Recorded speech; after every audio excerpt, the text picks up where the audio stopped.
नमस्कार विद्यार्थी मित्रों, BSc સેમેસ્ટર 6 યુનિટ નંબર 2 એ આપણે 2B પૂરું કર્યું હતું.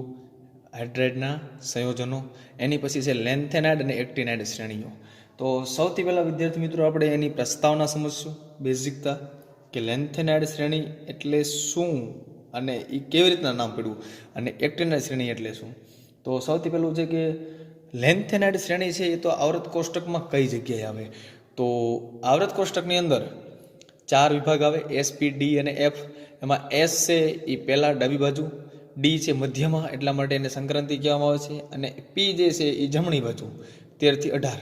અને નીચે આવર્ત કોષ્ટકના નીચે તળિયે 2 હરોળ આપેલી હોય, 2 લાઇન્સ.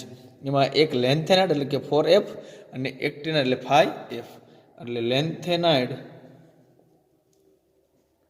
એના માટેની કઈ શ્રેણી 4F અને એક્ટિનાઇડ એના માટેની કઈ શ્રેણી 5F. હવે આપણે આગળ એની અંદર જોવી તો કે સૌથી પહેલા લેન્થેનાઇડ શ્રેણી જે છે બરોબર એ આવર્ત કોષ્ટકની અંદર નીચેના તળિયે આવે છે. આપણને ખ્યાલ 1868માં જ્યારે આવર્ત કોષ્ટક દમેત્રી મેન્ડેલીફે જે આવર્ત કોષ્ટક રજૂ કર્યું એ આવર્ત કોષ્ટક રચનાની અંદર એને લેન્થેનાઇડ અને એક્ટિનાઇડ શ્રેણી જે છે એને નીચેના હરોળની અંદર ગોઠવવામાં આવ્યું. બીજું દમેત્રીએ છે એ આવર્ત કોષ્ટકનું 4 વિભાગમાં વિસ્તરણ કર્યું, S, P, D અને F. Fને છે નીચેની હરોળની અંદર મૂકવામાં આવ્યું, અને નીચેના હરોળનો વિભાગમાં F જે છે Fની અંદર 2 શ્રેણી મૂકવામાં આવી. એક શ્રેણી જે છે એને જેને આપણે શું કહેતા હતા તો કે એકને આપણે કહેતા 4F અને બીજાને કહેતા 5F. એમાંનું પહેલું છે કે લેન્થેનાઇડ.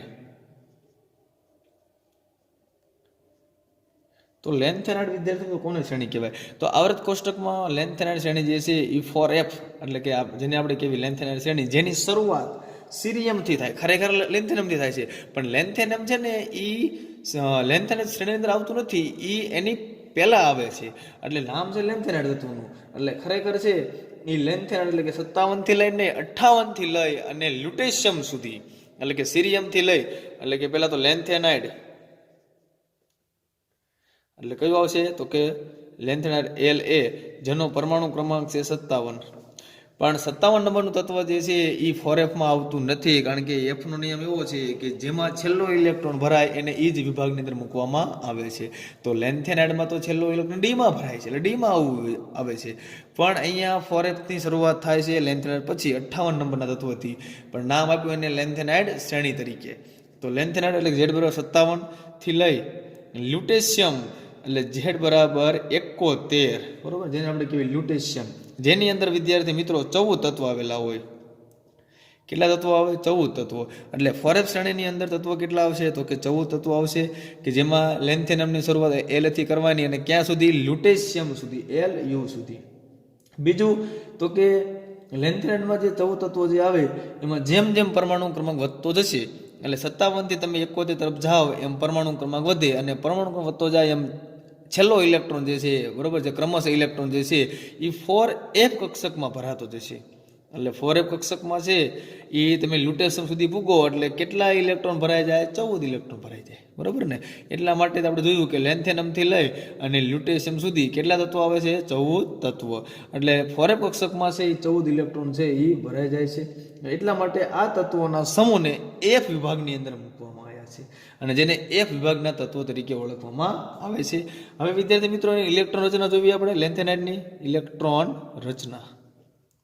તો ઇલેક્ટ્રોન રચનાની અંદર ઇલેક્ટ્રોન રચના જે છે એ આવભાવના નિયમ પ્રમાણે છે એ ઇલેક્ટ્રોન ભરવામાં આવે છે. આવભાવે શું કીધું કે જેની શક્તિ સપાટી નીચી એમાં ઇલેક્ટ્રોન પહેલા દાખલ થશે. તો સૌથી પહેલા આપણે જોવી કે આ જે રચના જે છે એના પરમાણુના શોષણ અને ઉત્સર્જન વર્ણપટ, ચુંબકીય ગુણધર્મ અને ઓક્સિડેશન સ્થિતિ વગેરેને આધારે ચકાસવામાં આવે છે. એટલે ઇલેક્ટ્રોન રચનાની અંદર આપણે 3 વસ્તુ છે એ જોવામાં અભ્યાસ કરીશું.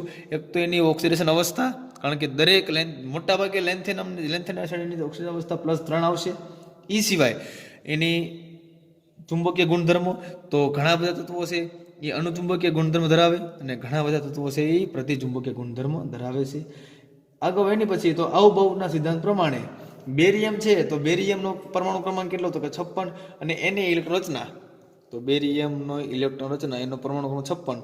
તો રચના શું આવે તો કે બેરિયમ પહેલા છે એ નિષ્ક્રિય કયો આવે? ઝેનોન. ઝેનોનમાં કેટલા ઇલેક્ટ્રોન હોય છે? 54. વિધાય કેટલા? 2. તો 4F0, પછી 5D0 અને 6s2 એટલે એસમાં 2 હોય છે અને એ પછીના તત્વો એટલે લેન્થેનમ જેમાં એક ઇલેક્ટ્રોન 5d માં જશે અને પછીના તત્વો જે લેન્થેનમ પછીના તત્વો જે છે એની શરૂઆત 4f માં થશે એટલે બેરિયમ છે 56 નંબરનું તત્વ એની પછી 57 માં કોણ આવે તો કે લેન્થેનમ અને લેન્થેનમ જ્યારે તત્વ તમે લખો જ્યારે તમે એની ઇલેક્ટ્રોન રચના લખો ત્યારે એમાંનો એક ઇલેક્ટ્રોન કેમાં જશે ડી માં જશે અને લેન્થેનમ પછીનું તત્વ આવે સીરિયમ અને સીરિયમથી શરૂઆત કરો એટલે પછી ઇલેક્ટ્રોન ક્રમશઃ કેમાં ભરવા મળશે 4f માં એટલા માટે એને કઈ શ્રેણી કહેવાય લેન્થેનાઇડ શ્રેણી કહેવાય છે આગળ એની પછી વિદ્યાર્થી મિત્રો તો લેન્થેનાઇડ જે છે બરોબર એની આદર્શ ઇલેક્ટ્રોન રચના આપણે જોઈએ તો લેન્થેનાઇડ તત્વોની અથવા લેન્થેનાઇડ શ્રેણીના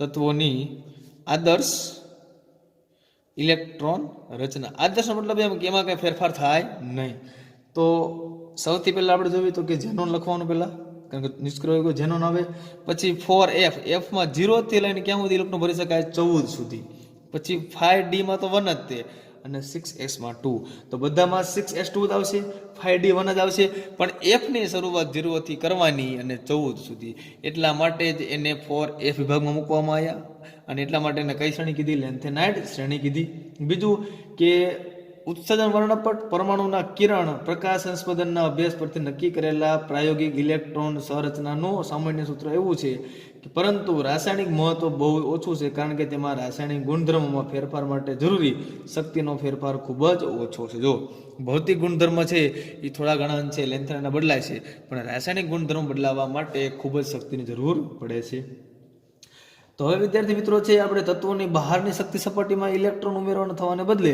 અંદરની શક્તિ સપાટીમાં થાય એટલે બહારની બીજી શક્તિમાં ઇલેક્ટ્રોનની સંખ્યા સરખી રહે છે જો એક વિભાગના તત્વોને આંતર સંક્રાંતિ તત્વો કહેવાય આંતર સંક્રાંતિ એટલા માટે કારણ કે એફ વિભાગ છે ને એ અંદરની બાજુએ આવશે અને ઇલેક્ટ્રોન રચનાની અંદર એફ છે એ અંદરની બાજુ આવે છે એટલા માટે એને આંતર સંક્રાંતિ તત્વો તરીકે ઓળખવામાં આવે છે હવે વિદ્યાર્થી મિત્રો અહીંયા છે એ હું સંજ્ઞા નામ પરમાણુ ક્રમાંક અને એની આદર્શ ઇલેક્ટ્રોન રચના લખવામાં આવશે અને આદર્શ ઇલેક્ટ્રોન રચનાની અંદર પછી છે એ ક્યાંક અમુક જે ગેડોલિયમ બરોબર અને અમુક જે પદાર્થો જે છે કે જેની અંદર થોડો ઘણો ફેરફાર થતો હશે તો એને કહેવાય પ્રાયોગિક ઇલેક્ટ્રોન રચના તો બે પ્રકારની ઇલેક્ટ્રોન રચના છે અહીંયા લખવામાં આવશે તો સૌથી પહેલા વિદ્યાર્થી મિત્રો છે એ આપણે શું લખશું તો કે સંજ્ઞા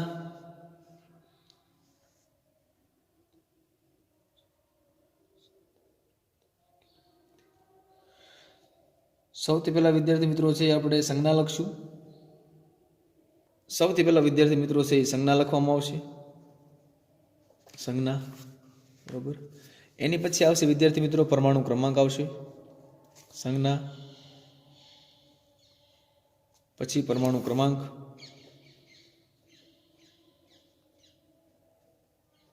બાજુમાં નામ અને ઇલેક્ટ્રોન રચના બરોબર ને હવે ઇલેક્ટ્રોન રચના બે પ્રકારની આવશે એક આદર્શ રચના અને પ્રાયોગિક પણ પ્રાયોગિક આદેશમાં આપણે કાંઈ ફેરફાર નથી થતો ખાલી 2-3 તત્વો જે છે કે જેની ઇલેક્ટ્રોન રચનામાં થોડો ઘણો ફેરફાર થશે બાકીના બધાની ઇલેક્ટ્રોન રચના વિદ્યાર્થી મિત્રો કોમન આવશે સૌથી પહેલા આપણે સંજ્ઞામાં શરૂઆત કરવી તો લેન્થ એનાથી સ્ટાર્ટ કરશું પહેલા લખી નાખ્યું પરમાણુ ક્રમાંક આપણને ખ્યાલ છે 57 58 59 60 61 62 63 64 65 66 68 69 70 અને 71 તો 14 તત્વો થવા જોઈએ બરોબર ને લેન્થેનમ સ્ટાર્ટ કરો લેન્થેનમ 58 નંબરનું તત્વ તો કે સીરિયમ 59 તો કે પ્રોસોડિયમ તો પીઆર પછી 60મું તો નિયોડિમિયમ એનડી પછી 61મું તો કે પ્રોમોથિયમ પીએમ 62 તો કે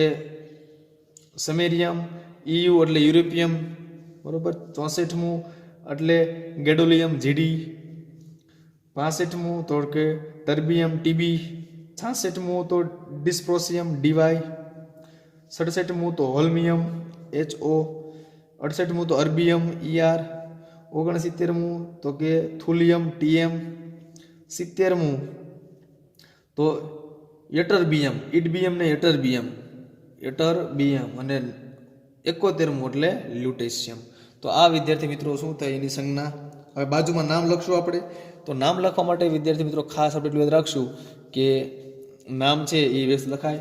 પહેલું છે લેન્થેનમ, લેન્થેનમ. અને યાદ કેમ રાખો એના માટેનું તમને એક છે ટૂંકી રીત આપી છે, લેન્થેનમ. પછી સીરિયમ, પ્રોસોડિનિયમ,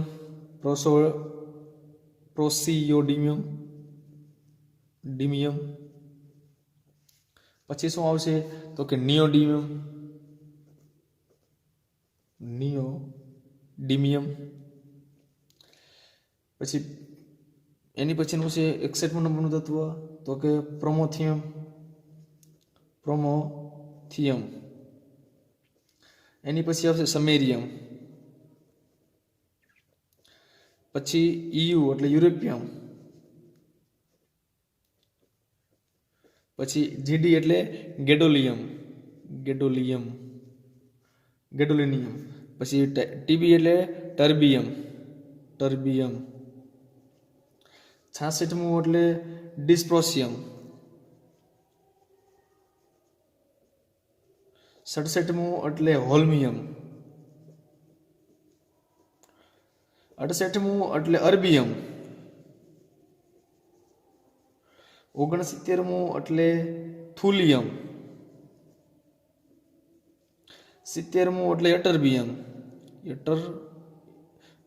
એટર્બિયમ. અને 71મું એટલે લ્યુટેશિયમ, લ્યુટેશિયમ.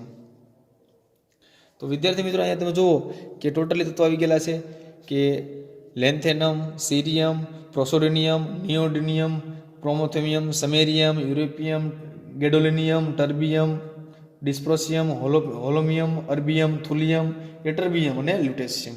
એની પછીની વિદ્યાર્થી મિત્રોની ઇલેક્ટ્રોન રચના. તો ઇલેક્ટ્રોન રચના વિદ્યાર્થી મિત્રો જે છે એ આપણે આવી રીતે લખશું. બધામાં પહેલાં શું કરી નાખશું? ઝેનોન, XE બધા શું લઈ નાખું? ઝેનોન. કારણ કે બધા તત્વો પહેલા નિષ્ક્રિય વાયુ કયો આવે? ઝેનોન. તો પહેલા તમારે બધામાં કરી નાખવાનું ઝેનોન, XE ઝેનોન. અને ઝેનોનનો પરમાણુ ક્રમાંક વિદ્યાર્થી મિત્રો તને ખ્યાલ છે ને 54 જે નિષ્ક્રિય વાયુ છે. પછી બધામાં શું લખી નાખવાનું? 6s2, 6s2. શું લખી નાખવાનું? 6s2 અને 6s2 બધાની અંદર ફરજિયાત. તો પહેલા 6s2, 6s2 બધામાં લખી નાખવાનું 6s2.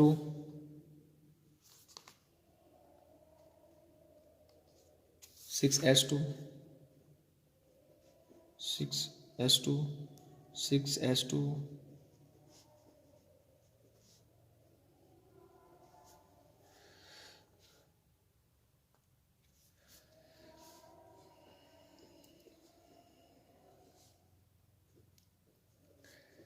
બધાની અંદર વિદ્યાર્થી મિત્રો લખી નાખવાનું 6s2 અને 6s2. હવે એની પછી વિદ્યાર્થી મિત્રો બધામાં લખી નાખવાનું 5d1, 5d1. બેમાં જ ખાલી લખવાનું નથી. એક છે વિદ્યાર્થી મિત્રો એ સીરિયમ, બરોબર? એકમાં લઈ લખવાનું સીરિયમમાં અને એક પ્રોસોડિનિયમમાં, સીરિયમમાં, પ્રોસોડિનિયમમાં અને એક ગેડોલિયમમાં. આ બેમાં જ ખાલી લખવાનું છે નહીં. અને બાકી બધાની અંદર પછી ખાલી તમારે 5d1, 5d1 બધું લખવાનું છે.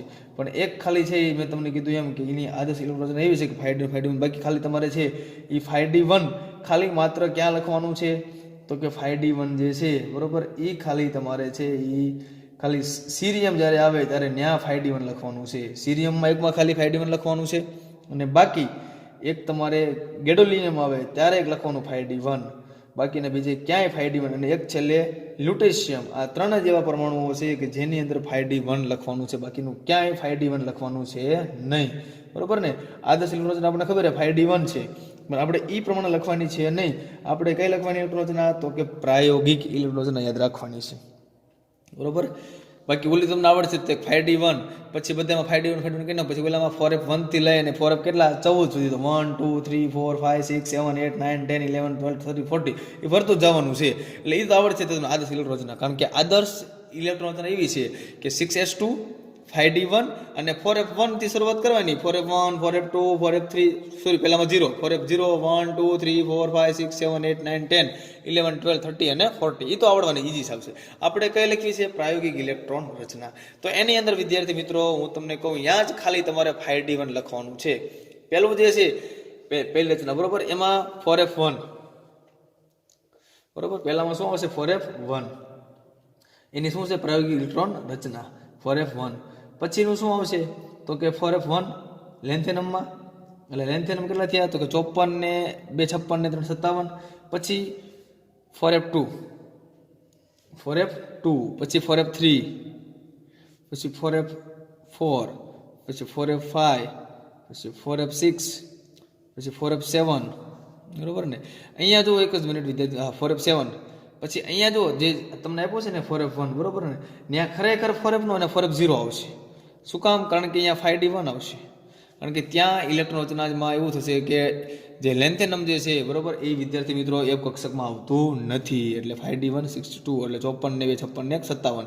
હવે અહીંયા જુઓ તમે 54 ને 2 56, 56 ને 2 58, 3 4 5 6 7. બરોબર. પછી પાછું 4f8. બરોબર. એની પછી આવશે ગેડોલિનિયમ. તો ગેડોલિનિયમની અંદર શું કરવાનું તો કે 8 ની જગ્યાએ પાછું અહીંયા 7 કરવાનું, અને 5d1 એટલે કે f માંથી કેમાં જાય ડીમાં જાય. એટલે ગેડોલિયમ કરી નાખવાનો સ્ટાર્ટ. એક f પદમાં આવશે ઇલેક્ટ્રોન રચના, એક લેન્થેનમ આવશે, અને પછી એક લ્યુટેશિયમ. બાકી બધું કન્ટિન્યુ. પાછું 4f9 સીધા ડાયરેક્ટ 8 ને 9 ને 6 2, પછી 4f10, પછી 4f11, પછી 4f12, પછી 4f13 અને 4f14. હવે અહીંયા જો ઇલેક્ટ્રોન પૂરા થઈ ગયા. એટલે હવે પાછું કોણ આવે 5d1, તો 4f14 અને પાછું 5d1. તો અહીંયા જુઓ કે 54 ને 2 56, 56 ને 57, 57 ને 14, એટલે 71 થઈ ગયા ને. એવી રીતના દરેક તમે જુઓ. એટલે આ ત્રણ જ ખાલી એવા છે, લ્યુટેશિયમ, ગેડલિયમ અને લેન્થેનમ, કે જેમાં 5d1 આવે છે. બાકીના બધામાં ક્રમશઃ 4f શરૂઆત કરવાની 0, અહીંયા 2 3 4 5 6 7, પછી 8 ની જગ્યાએ પાસે 7, પછી 9 10 11 12 13 14, 14 અને 5d1. તો આ વિદ્યાર્થી મિત્રો શું થાય લેન્થેનમ શ્રેણીની ઇલેક્ટ્રોન રચના. જો આદર્શ ઇલેક્ટ્રોન રચના કહે તો કાંઈ નહીં, તો આવી રીતના લખવાનું 5d1 બધા કરી નાખવાના. પછી 4f1 2 સોરી 0 થી સ્ટાર્ટ કરવાનું, 0 1 2 3 4 5 6 7 8 9 10 11 12 13 14. બરાબર. આગળ વિદ્યાર્થી મિત્રો એની પછી હવે આને યાદ કેમ રાખી, પ્રશ્ન એ થાય. તો એના માટે વિદ્યાર્થી મિત્રો મેં એક મારી રીતે એક સૂત્ર બનાવેલું છે કે લેસિપ્રો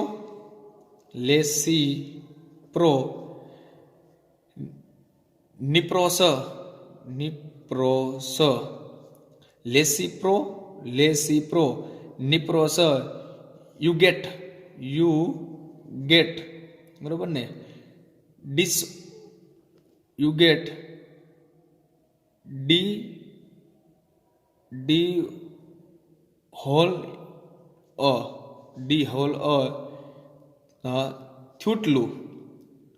થ્યુટલ્યુ બરાબર ને. આવું મેં બનાવ્યું છે મારી જાતે કે લેસિપ્રો, લેસી એટલે લે એટલે લેન્થેનમ, સી એટલે સિરિયમ, પ્રો એટલે પ્રોસોડિનિયમ, નિપ્રોસ ની એટલે નિયોડિનિયમ, પ્રો એટલે પ્રોમોથિનિયમ, અને નિપ્રોસ સ એટલે સેમેરિયમ, પછી યુગેટ, યુ એટલે યુરોપિયમ, ગે એટલે ગેડોલિનિયમ, અને ટ એટલે ટર્બિયમ, પછી ડિસ્પ્રો અથવા ડી એટલે ડિસ્પ્રોસિયમ, હોલ એટલે હોલ્મિયમ, એટલે અર્બિયમ, પછી થ્યુટલ્યુ એટલે થ્યુ એટલે થુલિયમ, યટ એટલે અટર્બિયમ, લ્યુ એટલે લ્યુટેશિયમ. તો આ એક વિદ્યાર્થી તમારી રીતે છે એ નોંધ કરી લેજો ખાસ. બરોબર. આ રીતે યાદ રાખો એટલે યાદ રહી જાય છે કે 57 તત્વ એટલે લ્યુટેશિયમ લેન્થેનમ, 58 એટલે સિરિયમ, 59 એટલે પ્રોસોડિનિયમ, 60 એટલે નિયોડિનિયમ, પછી 61મું એટલે પ્રોમોથિયમ, 62મું એટલે સમેરિયમ, 63 એટલે યુરોપિયમ, 64 એટલે કે ગેડોલિનિયમ, અને 65 એટલે ટર્બિયમ, 66 એટલે ડિસ્પ્રોસિયમ, 67 એટલે હોલ્મિયમ, 68 એટલે અર્બિયમ, અને 69 એટલે થુલિયમ, અને 70 એટલે એટર્બિયમ, અને 71 એટલે લ્યુટેશિયમ. તો આ પ્રમાણે વિદ્યાર્થી મિત્રો તમારે છે શું યાદ રાખવાની ઇલેક્ટ્રોન રચના. બીજું કે લેન્થેનમના કુટુંબની અંદર આપણને ખ્યાલ છે કે 4f કક્ષકમાં ઇલેક્ટ્રોન ઉમેરાતો નથી. એટલે લેન્થેનમ જે છે ને એ આખા શ્રેણીનો કુટુંબનો વડા કહેવાય, મેન કહેવાય. પણ છતાં લેન્થેનમ જે તત્વ જે છે એમાં 4fમાં એકેય ઉમેરાતો નથી. બીજું કે ઇલેક્ટ્રોનીય બંધન પરંતુ તેમના ગુણધર્મ લેન્થેનાઇડ સાથે મળતા આવે. જુઓ લેન્થેનમ તત્વ જે છે ને એનું ઇલેક્ટ્રોનીય બંધારણ છે એ લેન્થેનાઇડ કરતાં અલગ છે, પણ લેન્થેનમ નામનું તત્વ જે છે એના ગુણધર્મ લેન્થેનાઇડ શ્રેણીને શું આવે છે મળતા આવે છે. તેથી તેને લેન્થેનાઇડ શ્રેણીના સભ્ય તરીકે ગણવામાં આવે છે. એની પછી તો કે અર્ધ ભરાયેલી કક્ષક છે વધુ સ્થિર હોવાને કારણે ગેડોલિનિયમમાં પ્રાયોગિક ઇલેક્ટ્રોન રચનાનું પ્રમાણ 8મો ઇલેક્ટ્રોન 4f કક્ષકમાં જવાને બદલે 5d કક્ષકમાં જાય. જુઓ અર્ધપૂર્ણ ભરાયેલી, અર્ધ એટલે કેટલી આપણને ખ્યાલ હશે કે જો ડી કક્ષક હોય તો 0 5 અને 10, તો f માં શું આવે 0 7 ને 14. તો આ 7 વાળી જે છે એમાં ગેડોલિનિયમ બરોબર જે અર્ધપૂર્ણ ભરાયેલી કક્ષક છે, આ અર્ધપૂર્ણ ભરાયેલી કક્ષક હોવાને લીધે 8મો ઇલેક્ટ્રોન Fમાં જવાને બદલે કેમાં જાય છે? Dમાં જાય છે. અને ડી કક્ષકમાં એક ઇલેક્ટ્રોન દરેક લેન્થેનાઇડમાં દર્શાવે છે, કારણ કે 5D કક્ષક એ 4F કક્ષકની શક્તિમાં બહુ ઓછો તફાવત છે. એટલે 5D કક્ષક અને 4F કક્ષક આ બધાની અંદર તફાવત ખૂબ જ કેવો હોય છે? ઓછો હોય છે. એની પછી છે લેન્થેનાઇડ શ્રેણીની ઓક્સિડેશન અવસ્થા. નેક્સ્ટ ટોપિક શું આવશે? લેન્થેનાઇડ શ્રેણીની ઓક્સિડેશન સ્થિતિ. તો વિદ્યાર્થી મિત્રો, ઓક્સિડેશન સ્થિતિમાં એવું થશે કે મોટા ભાગે લેન્થેનાઇડ શ્રેણીની ઓક્સિડેશન અવસ્થા સામાન્ય ઓક્સિડેશન અવસ્થા +3 છે. તો લેન્થેનાઇડ શ્રેણીની સામાન્ય ઓક્સિડેશન અવસ્થા +3 છે, એટલે +3 રહેશે. બરોબર ને? હવે અહીંયા જુઓ કે અમુક તત્વો જેવા છે જેની ઓક્સિડેશન અવસ્થામાં થોડો ઘણો ફેરફાર થશે. તો લેન્થેનમને +3, સીરિયમ +3, પછી પ્રોસોડિનિયમ +3, હવે એનડી એટલે કે નિયોડિનિયમ જેની +2 આવશે. પછી એની પછી એસએમ એટલે સમેરિયમની પણ કેટલી આવશે? તો કે +2 આવશે. પછી યુરોપિયમ યુયુ એની પણ કેટલી આવશે? તો કે +2 આવશે. એટલે યુરોપિયન પણ કેટલી? +2. અને ટીએમ એટલે કે થુલિયમ એની પણ કેટલી આવશે? +2. તો આ 4 તત્વો એવા છે કે જેની ઓક્સિડેશન અવસ્થા +2 આવે છે. કયા કયા? નિયોડિનિયમ, સમેરિયમ, યુરેપિયમ અને ટીએમ એટલે થુલિયમ. આ 4 એવા તત્વો છે લેન્થેનાઇડ શ્રેણીની અંદર કે જેની ઓક્સિડેશન અવસ્થા કેટલી આવે છે? તો કે +3 ની જગ્યાએ +2. એની સિવાય એ પછી સીરિયમ એક એવું છે અપવાદમાં કે જેની +4 આવે છે. તો સીરિયમની કેટલી આવે? +4. બાકીના બધા તત્વોની સામાન્ય ઓક્સિડેશન અવસ્થા કેટલી આવે? +3 હોય છે. આગળ એની પછી તો કે લેન્થેનાઇડ તત્વોની ઇલેક્ટ્રોનની બંધારણની બહારની શક્તિ સપાટીમાં 6s માં કેટલા ઇલેક્ટ્રોન? 2. અહીંયા તમે જુઓ ઇલેક્ટ્રોનની બાહ્યતમ કક્ષામાં બધા ઇલેક્ટ્રોન કેટલા છે? તો કે 6s2. એટલે ઇલેક્ટ્રોનની લેન્થેનાઇડ શ્રેણીની ઇલેક્ટ્રોન રચનાની અંદર બાહ્યતમ કક્ષામાં ઇલેક્ટ્રોન કેટલા છે? તો કે 6s2 હોય છે. માટે બધા જ તત્વોનો ઓક્સિડેશન આંક +2 સ્થિતિ ધારણ કરતો હોવો જોઈએ. અને ડી વિભાગના સંક્રાંતિ તત્વોની જેમ 5D અને 6s ઇલેક્ટ્રોન ગુમાવીને +3 ઓક્સિડેશન અવસ્થા મેળવે છે. જુઓ એટલે 5D1 એક ઇલેક્ટ્રોન ગુમાવે, 6s કેટલો ગુમાવે? 2. તો 3 ગુમાવે છે. એટલા માટે લેન્થેનાઇડ શ્રેણીના તત્વોની સામાન્ય ઓક્સિડેશન અવસ્થા કેટલી આવે છે? +3 આવે છે. બીજું તો કે +3 ઓક્સિડેશન અવસ્થા સ્થિતિની સામાન્ય સ્થિરતા સૂચવે છે કે તેમાં પ્રાયોગિક ઇલેક્ટ્રોનીય બંધારણમાં એક 4f કક્ષકનો ઇલેક્ટ્રોન દૂર થતો હોવો જોઈએ. એ માટે જરૂરી શક્તિ 5D ઇલેક્ટ્રોનને દૂર કરવા જોઈતી શક્તિ જ હોય છે. તત્વની ઓક્સિડેશન અવસ્થા સ્થિતિમાં બીજું રૂપાંતરમાં એવું થાય કે આયનીકરણ શક્તિ અને જલયોજન શક્તિના મૂલ્ય વડે થઈ શકે છે. આ સિદ્ધાંત પર આધારિત ગણતરી કરવામાં આવે તો દ્રાવણની અંદર બધા જ ચતુસંયોજક આયનો દ્વિસંયોજક આયનોનું અને ત્રિસંયોજક આયનોનું રૂપાંતર થવું જોઈએ. એટલે જેની અંદર 4 ઓક્સિડેશન અવસ્થા જે છે એનું રૂપાંતર છે એ દ્વિસંયોજક અને ત્રિસંયોજકની અંદર થવું જોઈએ. આગળ એની પછી તો કે આના પરથી સાબિત થાય છે કે લેન્થેનાઇડ શ્રેણીની સામાન્ય ઓક્સિડેશન અવસ્થા +3 હોય છે અને +3 સ્થિતિની સ્થિરતા ચોક્કસ ઇલેક્ટ્રોનીય બંધારણને આભારી નથી, પરંતુ આયનીકરણ શક્તિ અને જલયોજન શક્તિને આભારી હોય છે. એટલે +3 ઓક્સિજન અવસ્થા જે છે એ કોને આધારી હોય છે? તો કે આયનીકરણ શક્તિ અને જલયોજન શક્તિને સામાન્ય રીતે આભારી હોય છે. બીજું લેન્થેનમ +3, લ્યુટેશિયમ +3 અને ગેડોલિયમ +3 ઇલેક્ટ્રોન બંધારણ ધરાવે છે. અને જ્યારે લેન્થેનમ, લ્યુટેશિયમ અને ગેડોલિયમ જ્યારે +3 ઇલેક્ટ્રોનીય બંધારણ ધરાવે છે ત્યારે એની અંદર 4f કક્ષકની અંદર ઇલેક્ટ્રોન છે 14 હોય, 7 હોય અને 0 હોય છે. અહીંયા જુઓ સૌથી પહેલા લેન્થેનમ તો કે +3. તો લેન્થેનમનું ઇલેક્ટ્રોન રચના શું આવે? તો કે 4f0, 6 5d1 ને 6s2 એટલે 3 ગુમાવે એટલે 4f માં કેટલા વધે? 0. તો લેન્થેનમ જ્યારે +3 ઓક્સિડેશન અવસ્થા ધરાવે છે ત્યારે એની 4f કક્ષકમાં કેટલા ઇલેક્ટ્રોન રહેશે? 0 ઇલેક્ટ્રોન. એની પછી કોણ આવશે? તો કે લ્યુટેશિયમ. તો લ્યુટેશિયમ પણ જ્યારે +3 ઇલેક્ટ્રોન અવસ્થા ધરાવે છે, કારણ કે લ્યુટેશિયમની પણ સામાન્ય ઓક્સિડેશન અવસ્થા કેટલી? +3. તો લ્યુટેશિયમ જ્યારે +3 કરો ત્યારે અહીંયા તમે જુઓ કે 6s માંથી 2, 5d માંથી 1, ત્યારે 4f માં કેટલા વધ્યા? 14 વધ્યા. એટલે ત્યાં ઇલેક્ટ્રોન સંપૂર્ણપણે કેવા છે? ભરાયેલા છે. પછી એની પછી છે ગેડોલિનિયમ જીડી પણ તમે +3 કરો તો અહીંયા તમે જુઓ કે જીડીમાં +3 કરો એટલે એસમાંથી 2 ડીમાંથી 1 એટલે 4f કેટલા 7 હોય. એટલે જ્યારે 4f કક્ષકની અંદર 0 ઇલેક્ટ્રોન 14 ઇલેક્ટ્રોન અને 7 ઇલેક્ટ્રોન રહે ત્યારે એ તત્વોની સ્થિરતા સ્થાયીતા સૌથી કેવી હોય છે વધારે હોય છે.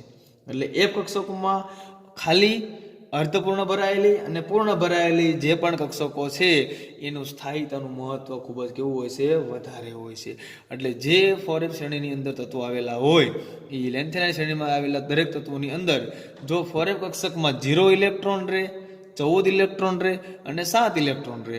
0 એટલે સાવ ખાલી, 7 એટલે અર્ધપૂર્ણ ભરાયેલી અને 14 એટલે સંપૂર્ણપણે ભરાયેલી.